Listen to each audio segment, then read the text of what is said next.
ఫైనల్గా దేవర 6 సంవత్సరాల తర్వాత రిలీజ్ అయ్యింది, అంటే ఎన్టీఆర్ది సోలో పర్ఫార్మెన్స్. ఇప్పుడు ఇంత నెగిటివిటీ ఎందుకు వస్తుంది అంటారు? అంటే ఆల్రెడీ మొన్న శ్రేయాస్ మీడియా ఏదో మిస్టేక్ చేసింది అని అంటున్నారు. నెగిటివిటీ కాదమ్మా, ఇప్పుడు ఏంటంటే మీరు ఆలోచించాల్సింది ఏంటంటే ఎప్పుడు కూడా ఏ సినిమాకైనా సరే ఓవర్ హైప్ అయింది అనుకో. ఇప్పుడు బాహుబలి బిగినింగ్లో ఇంత హైప్ లేదు, ఏదో కాస్ట్లకి తీసాడు, ఏం తీసాడో చూద్దామని, కానీ ఏదో చిరిగిపోతుంది చిరిగిపోతుంది లేదు. సరే పార్ట్ 2కి వచ్చేటప్పటికి వచ్చింది, RRకి వచ్చేటప్పటికి వచ్చింది ఆ హైప్, కానీ అందుకని అవి రెండు ఫస్ట్ దానికంతా వెళ్ళా. ఇప్పుడు కూడా ఓవర్ హైప్. ఇవాళ ఈ దేవర ఏమైపోయిందంటే ఎక్కడికో అసలు 6 ఏళ్ళు గ్యాపు, తన ఇండివిజువల్ సినిమా రావటం, జాయింట్గా వచ్చి 3 ఏళ్ళు అయింది. సో ఈ ఆకలి మీద కసి మీద ఉన్నారు. ఇంకా దీన్ని 3 ఏళ్ళుగా తీస్తున్నారు.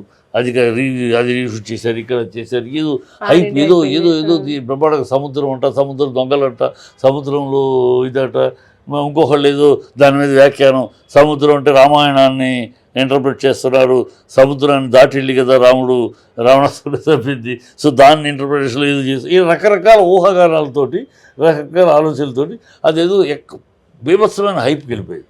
ఎప్పుడు కూడా అంత ఎక్స్పెక్టేషన్లో ఉన్న సినిమానమ్మా నువ్వు చూస్తే అది ఎంత బాగున్నా కూడా యావరేజ్ అనిపిస్తుంది. ఏమీ ఎక్స్పెక్టేషన్ మామూలుగా ఉండి వెళ్తే ఆ సినిమా అమ్మ భలే ఉందనిపిస్తుంది. ఓవర్ ఎక్స్ప్రెషన్లో ఏదో వెళ్ళి కూర్చోగానే ఏదో ఉరిమినట్టు ఉంటుంది సినిమా, అలా చూస్తూ ఉంటే వెళ్తూ ఉంటుంది. అది ఓవర్ ఎక్స్పెక్టేషన్ ఉండటం వల్ల ఆ సినిమా ఇప్పుడు యావరేజ్ పర్వాలేదు అని వస్తుంది. యూ సీ ఆఫ్టర్ మండే, అంటే ఈ మండే వరకు ఈ హడావిడి తగ్గుద్ది కదా, హడావిడి. సో అప్పుడు నార్మల్ టాక్ వస్తుంది. నార్మల్ టాక్ వచ్చాక performance of junior NTR, making style of Koratala Shiva, ఒక సోషల్ ఇష్యూ, సోషల్ రెస్పాన్స్, సినిమాలు అంటే సోషల్ ఇష్యూ, ఆ సోషల్ ఇష్యూల మీద వచ్చే మ్యాటరు, అందులో జూనియర్ ఎన్టీఆర్ పర్ఫార్మెన్స్ అన్నీ బయటకు వస్తాయి స్టెప్ బై స్టెప్. ఎగ్జాక్ట్లీ అన్నీ బాగున్నాయి, కానీ కొరటాల శివ డైరెక్షన్ బాగాలేదు, వీలైతే కొరటాల శివ రెస్ట్ తీసుకోండి అని చెప్పేసి కూడా చాలా మంది మాట్లాడుతారు. అది ఎవరు చాలా మంది కాదమ్మా, అది ఒక వర్గం. ఏ వర్గం అయితే ఎన్నాళ్ళు కొరటాల శివాని బదనాం చేస్తూ ఉందో అదే వర్గం. ఆ వర్గం ఏంటంటే ఆచార్య సినిమాని ఏదో కొరటాల శివ నాశనం చేశాడు అన్నట్టు వాళ్ళ ఫీలింగ్. కొరటాల శివ ఎందుకు చేస్తాడు? తన వృత్తికి ద్రోహం చేసుకోడు. 5 సినిమాలు సూపర్ హిట్లు ఇచ్చాడు వరుసగా కంటెంట్ తోటి. ఏది జోవియల్ హిట్ కదా, ఏ సినిమా చూసినా అది హిట్. శ్రీమంతుడు అవ్వచ్చు, జనతా గ్యారేజ్ అవ్వచ్చు. సో కంటెంట్ ఉంటుంది, మ్యాటర్ ఉంటుంది, ఏదో సరదాగా వచ్చాడు పోయాడు ఉంటుంది. సో కంటెంట్ తోటి హిట్లు కొట్టాడు. ఒక ఆచార్య దెబ్బతింది, దాని ఏదో అతని వల్ల దెబ్బతింది అన్నట్టు ఒక వర్గం ప్రచారం మొదలెట్టింది. ఆ వర్గం ఇప్పుడు ఇది హిట్ అయితే కూడా వాళ్ళు జీర్ణించుకోలేదు. వాళ్ళు ఇది కూడా ఫెయిల్ అయితే వాళ్ళకి ఆనందం. అది అంటే ఇప్పుడు ఇండస్ట్రీలో ఉన్న ఆనవాయితీ ఏంటంటే మా దరిద్రం. అది ఇండస్ట్రీలో ఎప్పుడైనా చూస్తారా, సినిమా హిట్ అయితే అది హీరో గారి సినిమా, ఫ్లాప్ అయితే అది డైరెక్టర్ గారి సినిమా, సక్సెస్ అయితే అటు తోసేస్తారు, ఫ్లాప్ అయితే టెక్నీషియన్ మీద తోసేస్తారు. ఇది ఒక అలవాటు ఇండస్ట్రీ, హీరోయిన్ తోసేస్తారు. సక్సెస్ అయితే మాత్రం హీరో గారు మొత్తం ఆయన వన్ మ్యాన్ షో అనేస్తారు. ఆయన వల్ల హిట్, ఆయన సినిమా, ఆయన రేంజ్ అది. మరి ఆయన ఒక్కడితోటి సినిమా తీసుకొని మిగతా డైరెక్టర్ టెక్నీషియన్ అందరూ ఎందుకు, ఆయన ఒక్కడి ఎందుకు, ఇది ఖర్చు ఎందుకు? నువ్వు ఇండస్ట్రీలో ఉన్న అలవాటు అనాదిగా ఇవాళ కాదు, అనాదిగా ఉన్నది. సక్సెస్ అయితే హీరో, ఫెయిల్ అయితే టెక్నీషియన్. కనుక ఆ దౌర్భాగ్యంలో వచ్చేది ఇది. ఆ గ్యాంగ్ ఇప్పటికీ జీర్ణించుకోలేకపోతే, ఇది బాగుందంటే కూడా జీర్ణించుకోలేదు. ఎగ్జాక్ట్లీ. ఇప్పటికీ కూడా ఎందుకు ఎన్టీఆర్కి నెగిటివిటీ పెరిగింది అని అంటారు? ఎందుకంటే అసలు ఆయనకి అంటే ఫాదర్ సన్ సెంటిమెంటే వర్కౌట్ అవుతుంది. ఎందుకంటే దానికి నిదర్శనం ఆంధ్రవాల అండ్ శక్తి అండ్ ఇది ఇప్పుడు మొన్న రీసెంట్గా వచ్చింది. అంటే ఈ మూవీస్ ఆయనకు సూట్ అవ్వవు. అండ్ ఇప్పుడు కూడా సేమ్ ఫాదర్ సన్ లాగా చేస్తున్నారు. అండ్ త్రిబుల్ ఆర్ తర్వాత చేస్తున్న రాజమౌళి సెంటిమెంట్ బ్రేక్ చేస్తాడా? అదే ఇవన్నీ చూడని వాళ్ళు మాట్లాడటమ్మా. చూడని వాళ్ళు చూడకుండానే వాడి ఊహ, వాడికి కోరిక, ఇవన్నీ వాడి కోరికలు. ఆ సినిమా ఫ్లాప్ అవ్వాలి, ఆ సినిమా దెబ్బతిరాలి, అవన్నీ. కానీ సినిమా అది కాదు. సినిమా చెత్త సినిమా అనే ప్రశ్నే లేదు, ఆచార్యతో పోల్చడానికి అవకాశమే లేదు. ఎంత గొప్ప సినిమా అవుద్దని మండే తర్వాత చెబుతాం. మండే వరకు సక్సెస్ఫుల్ సినిమా, డెఫినెట్గా బాగుంది అన్న సినిమా, చాలా బాగుంది, బ్రహ్మాండంగా ఉంది అనేది నిదానంగా వస్తుంది. ఎందుకంటే ఈ ఎక్స్పెక్టేషన్ మీద మొదటి రోజు రాదు. ఎగ్జాక్ట్లీ. అండ్ ఎన్టీఆర్ ఫ్యాన్స్ ఏమంటారంటే ఇదంతా ఒక వర్గం స్టార్ట్ అయింది అంటే Yes. టీడీపీ వాళ్ళ అని చెప్పొచ్చా, చంద్రబాబు నాయుడు తరపున వాళ్ళ అనొచ్చా, లేకపోతే బాలయ్య బాబు తరపున వాళ్ళు తెలియదు, కానీ కావాలనే స్ప్రెడ్ చేస్తున్నారు నెగిటివిటీ అని చెప్పేసి ఈ అంటున్నారు. ఒక సినిమాకి వీళ్ళు ఒకళ్ళని అనుకుంటారు కదమ్మా, వీళ్ళిద్దరు ఇండస్ట్రీలో ఇవాళ నువ్వు అన్ని క్రోడీకరించి చూస్తామంటే ఏ ఇష్యూ వచ్చినా ఒక ఇద్దరు టార్గెట్ చేస్తుంది ఇండస్ట్రీ. మ్మ్. తారక్, జూనియర్ ఎన్టీఆర్ తారక్ని, అల్లు అర్జున్. అల్లు అర్జున్.